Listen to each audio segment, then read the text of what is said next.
Vamos fechar os nossos olhos, nos conectar com a espiritualidade maior e agradecer mais uma oportunidade de estarmos aqui reunidos para juntos estudarmos a doutrina espírita, que tanto nos auxilia nas tribulações da nossa existência, contando com a proteção e o amparo de Deus, nosso Pai, Jesus, nosso Mestre, nossos guias e mentores, nossos anjos da guarda. Dizemos: Pai nosso que estás no céu, santificado seja o vosso nome, venha a nós o vosso reino, seja feita a vossa vontade, assim na terra como no céu. Por nosso que cada dia nos dai hoje, perdoai as nossas ofensas, assim como nós perdoamos a quem nos tem ofendido, e não nos deixeis cair em tentação, mas livrai-nos do mal.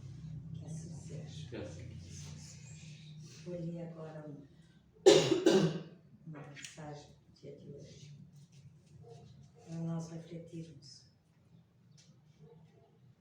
Renove sua saúde por meio de afirmações positivas. Todas as suas células e seus órgãos cumprirão integralmente seus deveres, se você não os maltratar com pensamentos negativos de descrença, de medo, de raiva, nem de vingança.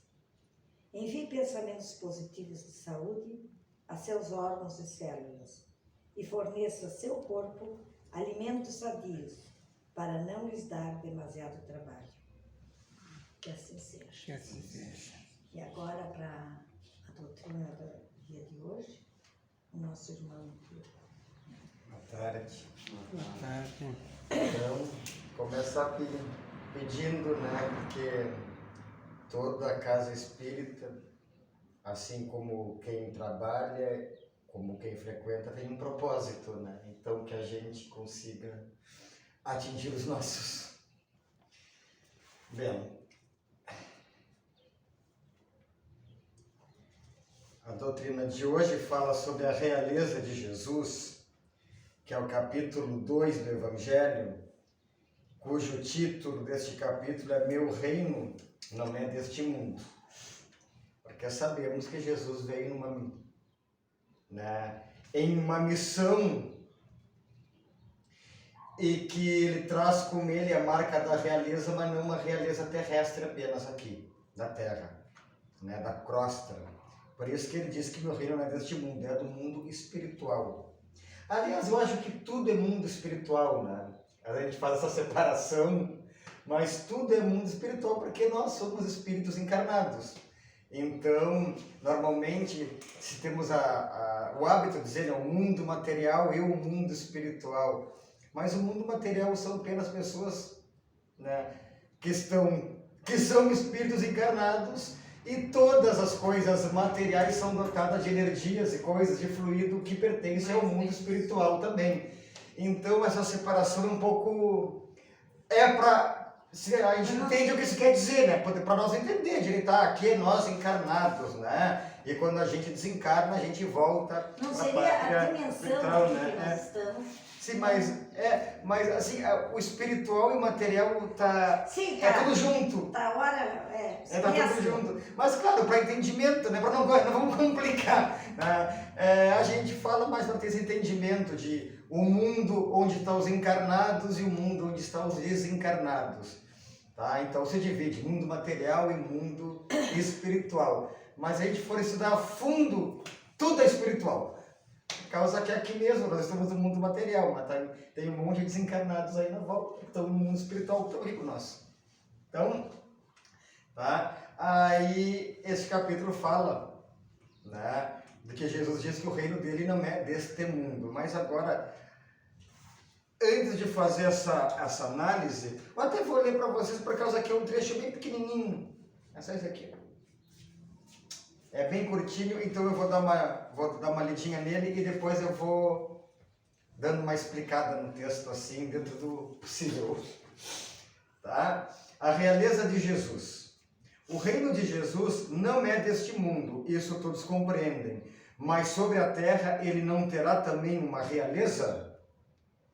O título de rei nem sempre exige o exercício do poder temporal. Poder temporal é das coisas do mundo, né? Ele é dado por consenso unânime aos que por seu gênio se colocam em primeiro lugar em alguma atividade, dominando o seu século e influindo sobre o progresso da humanidade. É neste sentido que se diz o rei, o príncipe dos filósofos, dos artistas, dos poetas, dos escritores, etc. Essa realeza que nasce do mérito pessoal, consagrada pela posteridade, não tem muitas vezes maior preponderância que a dos reis coroados? Ela é imperecível, enquanto a outra depende das circunstâncias. Ela é sempre abençoada pelas gerações futuras, enquanto a outra é, às vezes, amaldiçoada. A realeza terrena acaba com a vida, mas a realeza moral continua a imperar, sobretudo depois da morte. Sob esse aspecto, Jesus não é um rei mais poderoso que muitos potentados. Foi com razão, portanto, que ele disse a Pilatos: eu sou o rei, mas o meu reino não é deste mundo. Se a gente for pegar para traduzir assim esse texto, uma separação que se coloca está bem clara, né? Existem os reis por circunstâncias que não têm nenhum mérito, digamos, por isso, claro, ele não se tornou rei ao acaso, está dentro do planejamento reencarnatório dele, né? Mas ele nasceu da família tal, o reinado passa de forma hereditária.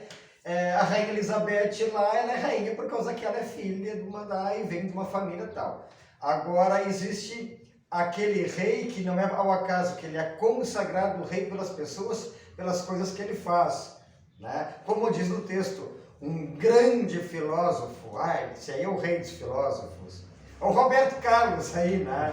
O rei que chamam, por causa de uma coisa popular, né? Que é aclamado pelos outros, mas não é pelas circunstâncias. Então, essa separação que o texto quis falar de reis temporais e reis, né, pelos seus méritos. Tá? E aí vamos falar a questão da realeza de Jesus.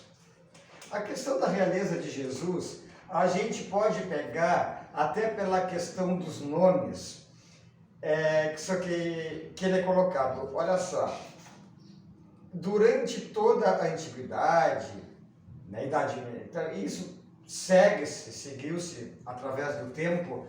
Quando uma pessoa ela é coroada rei, né, ela tem a cabeça ungida com óleo. Isso aí Isso aí na própria crisma, até tem um pessoal que foi crismado na igreja, tem um óleozinho que botam na cabeça, né? Que é o óleo da crisma que chamam. Aquilo ali é uma, né? Como não é uma imitação, mas é como se fosse uma imitação desse ritual de unção da cabeça com óleo, com os óleos sagrados. Isso se fazia com todo rei. Tá? A pessoa que se torna rei, ela é ungida. Unção com óleo, ela é ungida. E você sabe o que quer dizer Cristo? Cristo quer dizer ungido. Cristo, traduzindo uma palavra grega, mas quer dizer ungido. É aquele que recebeu a unção. Só que no caso dele, espiritual. Tá? Então, aí já começa a questão da realeza do Cristo. Tá?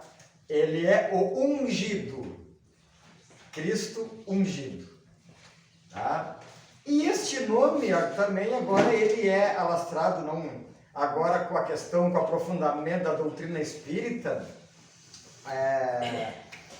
a gente tem conhecimento maior que não tem um Cristo, que são os Cristos, que são os espíritos crísticos, né?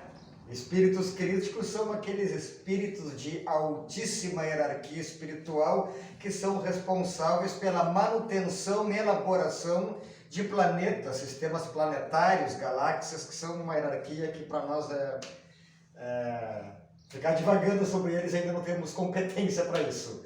É só na imaginação. É só na imaginação, mas ó, aí vem dessa palavra, espíritos crísticos, ungidos. Porque nós usamos essa tradução dessa palavra por essa questão da unção do Cristo, o ungido, aquele que recebeu a unção, e isso lhe dá o papel de realeza. Tá? Essa é uma parte, a questão do nome. Agora pegar na questão da realeza de Cristo, dentro da Bíblia, de toda, não é só o Novo Testamento, desde lá do Antigo Testamento e do Novo também, toda a Bíblia é centrada na figura do Cristo. Não, mas como assim? Todo o Antigo Testamento, Jesus não tinha nem nascido. Né? O Jesus não é só o Novo Testamento, não. Toda a Bíblia, desde lá do Gênesis, Êxodo, do Pentateuco, lá que são os 5 primeiros livros, os profetas, os salmos, e obviamente também o Novo, toda ela tem como a figura do Cristo central. Mas como assim? Por causa que lá no Antigo Testamento já se tem vários sinais que se aguardava que ia vir alguém. Né? Já se sabia, por questão de mediunidade, alguma coisa das pessoas, os médiuns inspirados que escreveram, sabia-se já que ia vir alguém. Depois, no Novo Testamento, esse alguém veio. Foi aquilo que João falou, né? E o verbo se fez carne. Tá? Mas, e sempre quando se fala em Jesus, lá no Antigo Testamento, se coloca sempre como uma figura da realeza. Uma questão de rei. Os profetas esperam o Messiá. Né? O Messias é aquele que iria vir para salvar o povo, tirar o povo de Israel da opressão, né? E colocar o povo eleito com uma soberania espiritual sobre o mundo. Eles tinham uma ideia deturpada do que seria Jesus, por causa que o pensamento da época era esse, né? Eles imaginavam o Messias vindo como um general, assim um general, um rei. Ele ia herdar o trono de Davi, que é o grande rei lá dos judeus, né? Depois, aquele grande templo de Salomão, quem fez foi o filho de Davi. Então, é restaurar essa monarquia. Aí eles esperavam Jesus para assumir o trono de Davi, mas muito acima de Davi. Seria um emissário de Jesus, um emissário de Deus, né? Queria entregar de novo ao povo judeu a soberania espiritual e material sobre o mundo. Mas veio o filho de um carpinteiro que nasceu numa manjedoura, demonstrando a humildade, vendo que tudo aquilo que eles pensavam não era assim. Mas aí já vê que todo o Antigo Testamento já veio o Cristo como uma realeza. Tá? No Novo Testamento tem várias partes que se coloca Jesus como alguém da monarquia, digamos assim. Tem aquela conversa do Pilatos com ele, né? Tu és rei? Pergunta para ele, né? E Jesus responde, né? Se o dizes, tá? Mas depois ele conclui que ele é rei, mas o reino dele não é deste mundo, tá? Na cruz, a própria cruz está ali, INRI, né? Que é Yeshua, traduzido na nossa língua, Jesus de Nazaré, rei dos judeus. Na tabuinha lá tem como rei dos judeus. Os judeus mandaram arrancar a placa por causa que aquilo era um insulto para eles. Isso aí não é nosso rei, diziam eles, né? Aí soldados romanos lá, mas estão dizendo que é, agora é, acabou. Tá? Mas sempre dentro das escrituras sagradas, né, se vê Cristo como sim uma realeza além espiritual, temporal. Porque o que diz o texto aqui é o seguinte: será que Jesus é uma realeza puramente espiritual? É isso que nos traz o texto.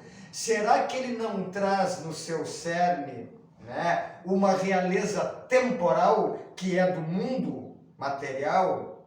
A discussão é essa. E o texto diz que sim, dependendo do conceito que tu diz, que é o que é um rei. Agora vamos dar um passinho além, tá? Tá falando a questão do Cristo, ungido, realeza. Bíblia, sempre ele vê como uma questão da realeza. E agora a questão da missão dele como governador planetário. Aí temos uma outra fase, né?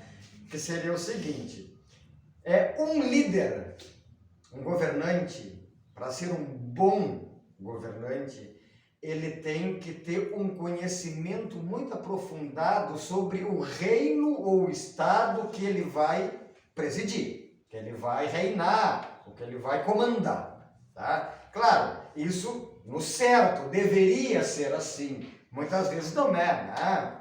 A pessoa ela é rei porque é filho do rei e tal, mas o correto seria que se tu vai governar, se tu vai comandar uma região, tu tem que saber o máximo possível sobre ela. Jesus é o governador planetário. Aqui as coisas falham. No mundo espiritual, dentro das leis divinas, a coisa não falha, não é que nem aqui. Lá vai a perfeição, tudo, né, certinho como tem que ser. Então, isso aí eu estava vendo numa palestra do Haroldo Dutra Dias, adoro ver as palestras dele quando ele fala essa parte do Cristo, que ele é muito ligado, estudou muito essa questão do Cristo e dos espíritos crísticos, então vale a pena sempre dar uma olhada. E ele coloca assim: não existiu até hoje ninguém no mundo que entenda mais de geologia, zoologia, matemática, ciências, história do que Jesus. Como assim? Por causa que para ele ser o governador planetário, ele tem que saber exatamente como funciona tudo. Ele e os missionários que estavam com ele, que foram responsáveis por este plano, pela criação desse plano, eles eram espíritos que eles elaboraram tudo sabendo o que eles estavam fazendo. Jesus sabe exatamente as rochas ali, o material que foi feito, de que maneira, os animais, os vírus, as bactérias, as doenças, tudo. Por causa que ele é o responsável por este planeta, tá? E nessa mesma a gente não se dá conta às vezes de algumas coisas. Deus não faz as coisas assim, ó, estalou o dedo, plim! É tudo um processo de evolução criado, né? Onde Deus ordena, a ideia vem de Deus e os espíritos crísticos, esses co-criadores em plano maior, executam. Tá? Isso está bem na Gênesis, Deus fala, faça-se tal, está bem na Gênesis assim, né? Mas quem executa são essa equipe espiritual que executa esse trabalho. Então, assim, uma abelha, o Haroldo até usou o exemplo de uma abelha. Gente, existe uma equipe espiritual enorme pensando assim, como é que vai ser uma abelha? Tem que ter abelha, né? Que os criadores. Tem que ter uma abelha. A abelha vai ser bom para polinização. Dizem que se as abelhas acabarem, o planeta acaba, né? Até teve um grande, não sei se foi o Einstein ou o Stephen Hawking que colocou isso, que disseram, tanto um como o outro eram físicos, né? Por causa que acaba a polinização né? As abelhas são responsáveis pega a sementinha, a florzinha, vai. Então se acaba as abelhas, nós vamos ter um problema muito sério, né? Tá, tem que ter abelha, né? Eles não chegaram, estalaram os dedos e pum, surgiu uma abelha do nada. Não, todo um processo, né, meticuloso da aerodinâmica, do funcionamento, tudo isso foi estudado antes. E todo mundo que fez esses trabalhos, as suas equipes, tem a equipe da abelha, tem a equipe, né, A equipe do Ornitorrinco, quem fez a equipe devia estar... Acho que deu bem. Mas, e acima de todas essas equipes, está Jesus. Tudo passa por ele. Tá? Então, se é necessário o conhecimento de um local para poder comandá-lo, né, ninguém mais do que Jesus conhece o planeta Terra. Então, é outro ponto que se coloca para a questão, que é ponto para Jesus, a questão da realeza temporal de Jesus. Tá?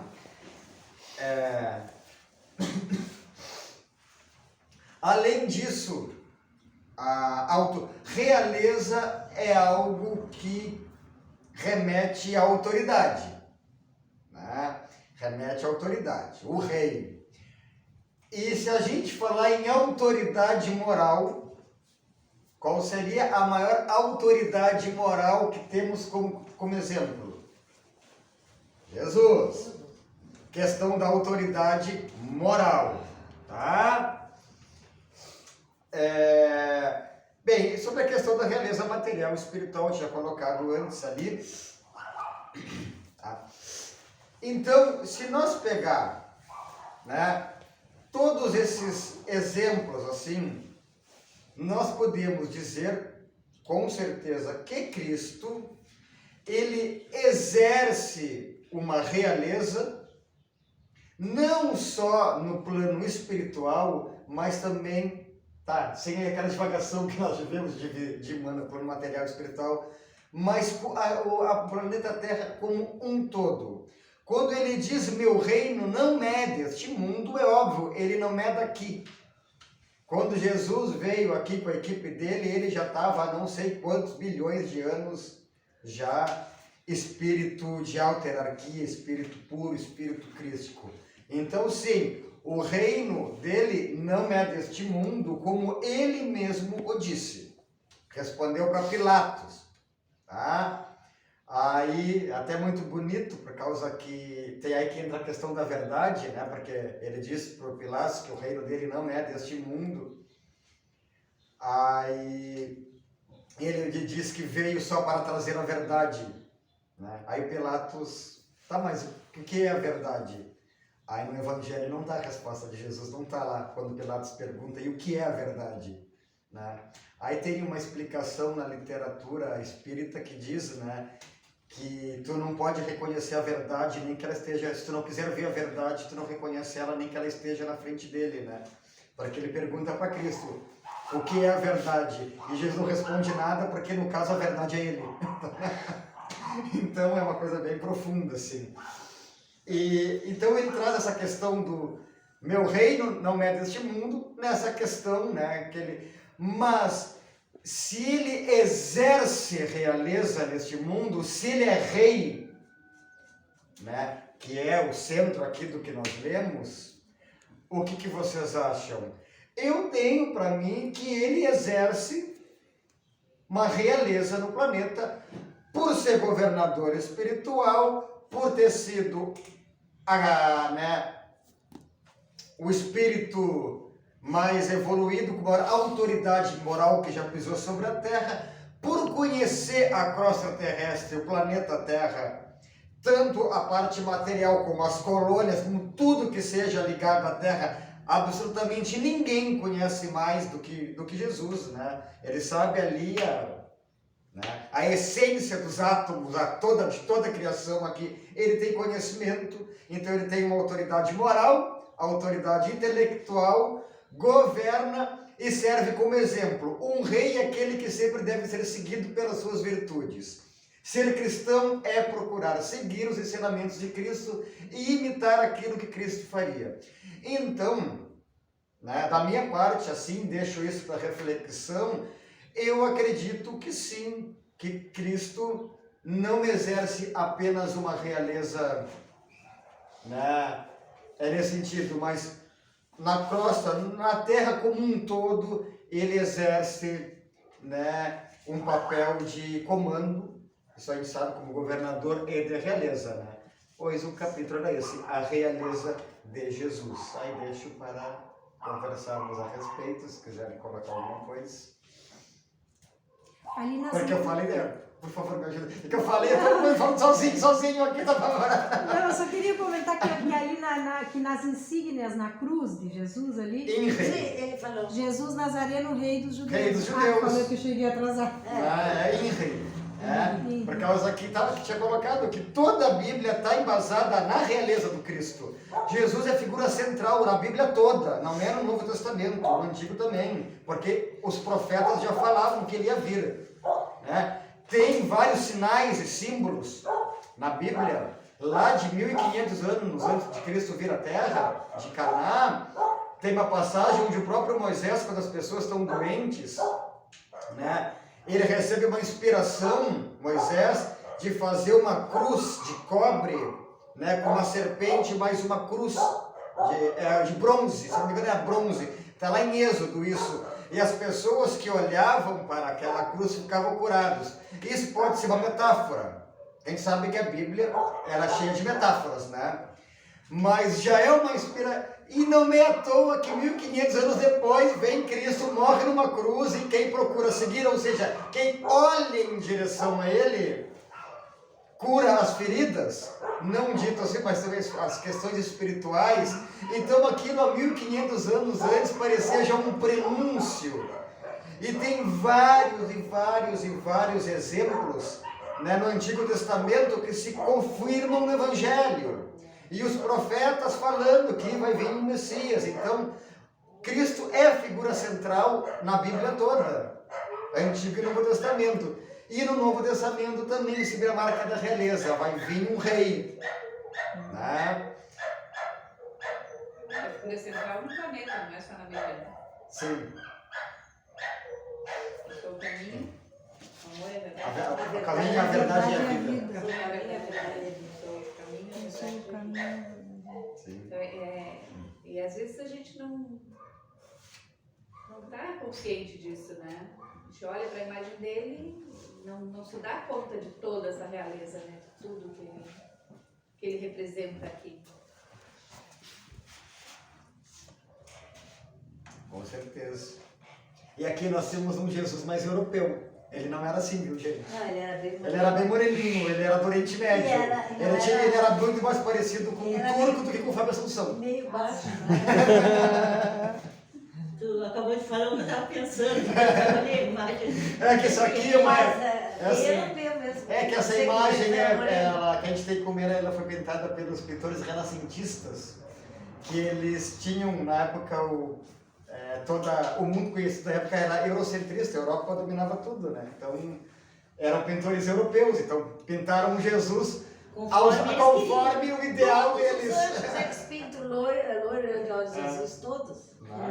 Mas hoje a gente sabe que Jesus, ele era uma pessoa, né, que vivia no Oriente Médio. Pega um beduíno do Oriente Médio lá, é o que seria mais ou menos Jesus.